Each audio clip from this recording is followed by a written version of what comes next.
नमस्कार दोस्तों, आप सभी लोगों का स्वागत है के क्राइम यात्रा में।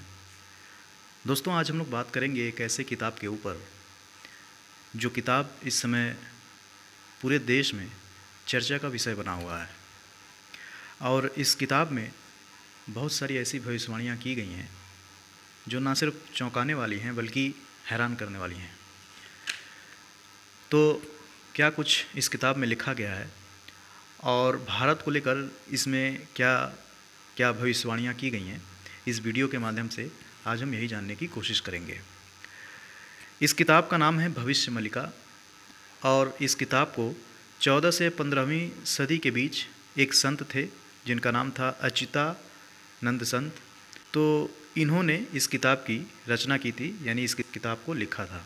तो इस किताब के हिसाब से आपने देखा होगा कि 22 अप्रैल को पाकिस्तान ने जिस तरीके से निर्दोष लोगों को उनका धर्म पूछकर उनको मौत के घाट उतार दिया जाता है, उसके बाद भारत ने कड़ी कार्रवाई की और उसका बदला लिया गया जिसका नाम रखा गया सिंदूर ऑपरेशन। और भारत ने बहुत ही बहादुरी के साथ आतंकवादियों को मौत के घाट उतारा। लेकिन इस किताब में अब यहीं से इस घटना की शुरुआत होती है।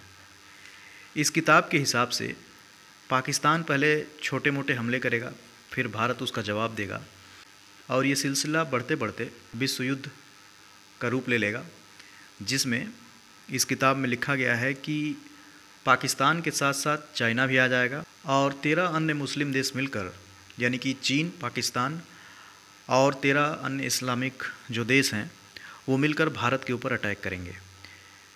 साथ ही साथ तुर्की भी पाकिस्तान की मदद करेगा और तुर्की के 14 लाख सेना, चीन के 22 लाख सेना और पाकिस्तान के 12 लाख जो सेना है वो मिलकर भारत के ऊपर अटैक करेंगे और भारत अकेला लड़ेगा।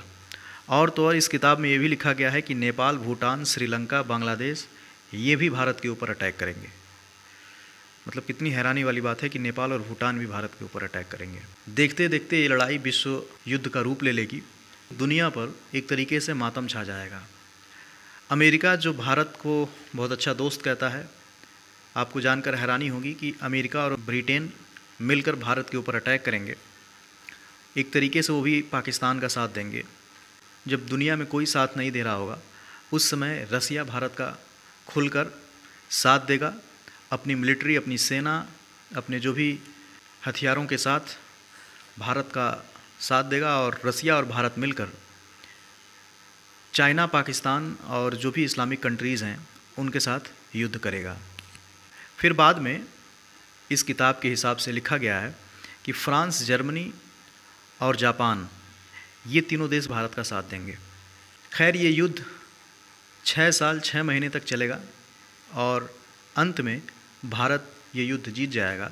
अच्छा, इस किताब में एक और बात लिखी गई है कि साल 2024 में जब शनि मीन राशि में प्रवेश करेगा, तब यानी 2024 से लेकर 2030, 2032 तक का जो समय होगा वो भारत के लिए मुश्किलों भरा होगा। इस लड़ाई का जो परिणाम होगा वो ये होगा कि पाकिस्तान बहुत पहले ही ख़त्म हो चुका होगा, चाइना भी कई टुकड़ों में विभाजित हो जाएगा, अमेरिका पानी में डूब जाएगा, लंदन भी पानी में डूब जाएगा और अंत में भारत विजय होगा। भारत में भी बहुत सारे लोग मारे जाएंगे और वही लोग बचेंगे जो भगवान में अपनी श्रद्धा रखते हैं, जो आस्था रखते हैं, धर्म के रास्ते पे जो लोग चलते हैं। इस किताब में ये सारी बातें लिखी हुई हैं। इस किताब में एक और चौंकाने वाली बात लिखी गई है, वो ये है कि उड़ीसा में मौजूद जगन्नाथ मंदिर जो है, उस जगन्नाथ मंदिर के सीढ़ियों तक पानी आ जाएगा। जो सबसे पहला हमला किया जाएगा भारत के ऊपर, जो परमाणु अटैक होगा, वो दिल्ली के ऊपर होगा। फिर अलग अलग राज्यों पर परमाणु हमले करने की कोशिश की जाएगी, लेकिन रहस्यमय तरीके से वो परमाणु बम भारत के ऊपर असर नहीं करेंगे और भगवान कल्कि इन परमाणु बमों से भारत को बचाएंगे। खैर, इस पूरे किताब का जो लब्बो लुआब है वो ये है कि इस पूरे महायुद्ध में सारी दुनिया एक तरीके से भारत के साथ युद्ध करेगी। कुछ देशों को छोड़ दिया जाए, जैसे रसिया, फ्रांस, जर्मनी, जापान और जितनी भी देश और हैं जैसे अमेरिका, ब्रिटेन, पाकिस्तान, चीन, तुर्की, कुछ इस्लामिक कंट्रीज़, ये सभी मिलकर भारत पर अटैक करेंगे। और तो और नेपाल, भूटान, श्रीलंका, बांग्लादेश ये भी भारत के साथ अटैक करेंगे। लेकिन अंत में विजय भारत की होगी और पूरी दुनिया में जो भी अधर्मी लोग हैं, जो भगवान में विश्वास नहीं करते हैं, वो सभी लोग मारे जाएंगे। और अंत में फिर उड़ीसा में संभलपुर नामक गांव में भगवान कल्कि प्रकट होंगे और उसके बाद से एक तरीके से यहाँ से सतयुग की शुरुआत होगी और कलयुग का अंत हो जाएगा। क्या होगा क्या नहीं होगा ये तो आने वाला वक्त बताएगा, ये ऊपर वाला ही जानता है। लेकिन हम सिर्फ यही दुआ कर सकते हैं कि हमारे देश के ऊपर कोई भी आँच ना आए, और हमको अपनी सेना पे बहुत गर्व है। इस किताब में जो कुछ भी लिखा गया है अभी तक, तो जो भी देखने और सुनने को मिल रहा है उसके हिसाब से कुछ चीज़ें ऐसी लग रही हैं कि वाकई में सच हो रही हैं। एक भारतीय होने के नाते हमें डरना नहीं चाहिए, चाहे कोई परमाणु युद्ध करे या कोई कुछ भी करे। हमारे पास भी परमाणु बम है।